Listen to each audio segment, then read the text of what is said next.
Welcome back. आप देख रहे हैं 80 मनी अपना फाइनेंस मिनिस्टर। मैं हूं आपके साथ कविता थपलियाल और शो को आगे बढ़ाते हैं। अब बात करते हैं सोशल मीडिया इन्फ्लुएंसर्स की। और ख़बरों में जैसा कि आपने भी सुना ही होगा कि ऐसे भी हो सकता है कि सोशल मीडिया इन्फ्लुएंसर्स के लिए गाइडलाइंस भी लेकर आए। लेकिन चलिए, गाइडलाइंस तो जब आएंगी तब आएंगी, लेकिन उससे पहले सोशल मीडिया इन्फ्लुएंसर होने के नाते ऐसी कौन कौन सी गलतियाँ हैं जो ये कर बैठते हैं, और अगर आप भी बनना चाहते हैं इसी तरह का इन्फ्लुएंसर तो कौन सी गलतियों से आपको बचना चाहिए। फिनोलॉजी वेंचर्स के सीईओ प्रांजल कामरा हमारे साथ जुड़ गए हैं। प्रांजल, गुड इवनिंग, स्वागत है आपका हमारी इस पेशकश में। तो सबसे पहले तो सोशल मीडिया इन्फ्लुएंसर्स को लेके जो गाइडलाइंस आने की खबरें चल रही हैं उसको आप कैसे देखते हैं, इस पर अपना एक टेक दे दीजिए। Good evening Kavita, thank you for having me here, always a pleasure. बहुत जरूरी था कविता। हमने सबने देखा है कि क्रिप्टोज में क्या हुआ है, किस तरह की, खास करके अगर मैं फिनफ्लुएंसर्स की बात करूं, मैं उस इंडस्ट्री को खास करके ट्रैक करता हूं, तो बहुत जरूरी था। क्योंकि देखिए 2013 में जो रेगुलेशन आया, रजिस्टर्ड इन्वेस्टमेंट एडवाइजर का हो या रिसर्च एनालिस्ट का हो, उसका पर्पस क्या था? पर्पस ये था कि जिस मीडियम से एडवाइस दी जाती है, तो आज से 10 साल पहले एडवाइस ऑफलाइन दी जाती थी, उसको रेगुलेट करना पर्पस था। आज हम सब जानते हैं ऑफलाइन से शायद 5 गुना 10 गुना ज्यादा लोग एडवाइस, फाइनेंशियल एडवाइस ऑनलाइन लेते हैं इन्फ्लुएंसर्स के जरिए। तो आरआईए या आरए रेगुलेशन किस काम का, अगर लोग जिस मीडियम से इस एडवाइस को ले रहे हैं वो मीडियम ही कवर्ड ना हो। तो एग्जिस्टिंग रेगुलेशंस का पर्पस डिफीट हो रहा था। अगर इन्फ्लुएंसर्स के लिए कोई गाइडलाइंस नहीं होती तो ये बहुत जरूरी है। मैं स्वागत करता हूं उसका। आगे बढ़ते हैं चर्चा में प्रांजल, और ये बताएं कि अब सोशल मीडिया इन्फ्लुएंसर्स जो गलतियां करते हैं, अमूमन जो उनके फॉलोअर्स होते हैं उन्हें समझ में नहीं आता होगा कि हमारा इन्फ्लुएंस जिनको हम इतनी शिद्दत से फॉलो करते हैं वो भी किसी की गलती कर सकते हैं। लेकिन जब आप ऐसे रोल में आ जाते हैं जहाँ पर आप लोगों को प्रभावित कर रहे हैं, उनकी सोच को प्रभावित कर रहे हैं, चाहे किसी भी मुद्दे की बात हो, तो बहुत ज़रूरी है कि थोड़ा सा सटीक और सही तरह की बात की जाए, सही तरह की सलाह दी जाए। ऐसे में अगर मैं गलतियों की बात करूं प्रांजल, तो ऐसी कौन कौन सी गलतियां हैं जो इन्फ्लुएंसर्स कर बैठते हैं और जिनसे उनको बचना चाहिए? जी, एक जो ना मैंने कॉमन ट्रेट देखा है वो ये कि गॉड कॉम्प्लेक्स आ जाता है।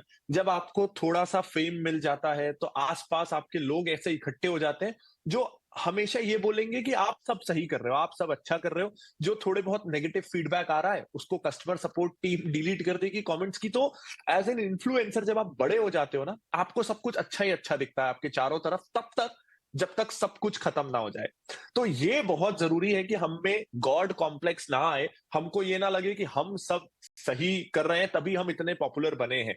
तो आई थिंक ये एक मेंटल बायस है जिससे लड़ना मुश्किल हो जाता है, क्योंकि हर तरफ लोग जब आपकी तारीफ कर रहे हो ना, ज्यादातर आप इन्फ्लुएंसर्स को देखोगे तो बहुत नॉर्मल घर से, कई छोटे शहरों से, तो आदत नहीं होती है कि आपको लोग पहचान रहे हैं, हजारों लोग तारीफ कर रहे हैं, तो वो सर पे चढ़ना काफी आसान होता है। तो उससे बचना बहुत जरूरी है। और इसके साथ ही ना, जब ये हो जाता है तो क्या होता है, हम अपने सब्सक्राइबर्स को ग्रांटेड लेने लगते हैं। यानी किसी भी तरह के प्रोडक्ट को प्रमोट कर देना, क्योंकि डील्स ना बहुत बड़ी आती है। मतलब इतनी बड़ी डील्स आती है कि हम सोचते हैं कि कभी साल भर में भी इतनी कमाई हो जाएगी ना, अगर मेरे साल भर का भी पैकेज इतना अच्छा होगा तो मैं लाइफ में बहुत अच्छा कर रहा हूं। वो अगर कोई ब्रांड 1 मिनट के लिए ऑफर करे तो खुद को रोक पाना मुश्किल होता है, वो रेजिस्ट कर पाना।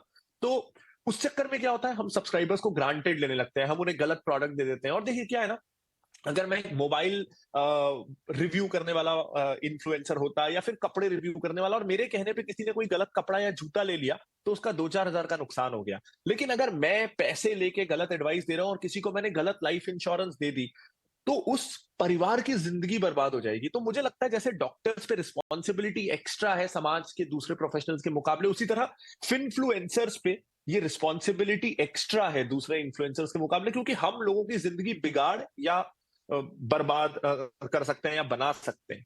तो ये दो चीजों का ध्यान रखना बहुत जरूरी है कि लोग अपना सब कुछ, पूरा भरोसा हम पे दे रहे हैं। तो तो बहुत ज़रूरी है कि लोगों की लाइफ में आप वैल्यू ऐड करें, और जिस भी मुद्दे पर आप जानकारी देना चाहते हैं सबसे पहले तो उस मुद्दे को समझें, पहचानें, और बाद में उसमें इस तरह की महारत हासिल करें कि उसके हर पहलू पर आप लोगों की सोच बदल सकें और उनको जानकारी दे सकें। लेकिन कहीं ना कहीं जो इन्फ्लुएंसर्स होते हैं या फिर इन्फ्लुएंसर्स होते हैं सोशल मीडिया पर, प्रांजल, वो ऑर्गेनिक वे में सब्सक्राइबर्स लेते हैं, इनऑर्गेनिक वे में सब्सक्राइबर्स लेते हैं। ये सब क्या पचड़ा है, इससे कैसे समझना चाहिए?